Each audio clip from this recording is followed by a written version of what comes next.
Last night's events in Rio dashed any hopes the authorities may have had that the protest movement was losing impetus ahead of the forthcoming World Cup. You see spending on the Cup and things we don't need rather than health, education and decent transport, she says. Led by the hardcore group known as the Black Blocs, hundreds of demonstrators descended on the central terminal, denouncing plans to raise the price of public transport. With millions of pounds of public money being spent on World Cup stadiums, the protesters' cry was FIFA, pay my fare. But events soon descended into violence and a running battle between riot police and demonstrators. These are the most violent scenes we've had in Rio now for several weeks and months. This is the central station in the heart of the city, and this is ostensibly a protest against rising prices in public transport.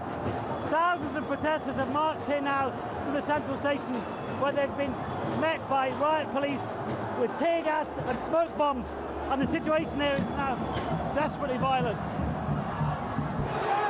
Hundreds of anxious commuters were caught between the two sides as the confined space filled with tear gas.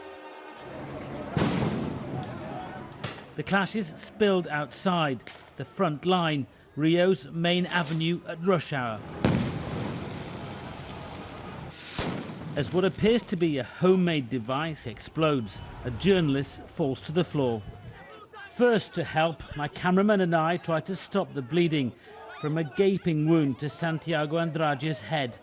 Amid frantic scenes, protesters blame police for the attack, but it quite possibly came from the other side. 6 minutes later, we managed to get the photojournalist to hospital, still alive but in a critical condition. But even as the car speeds off, the clashes resume, proof that these anti-World Cup, anti-government protests have not relented and may even have gained fresh momentum. Woodard Davis, BBC News, Rio de Janeiro.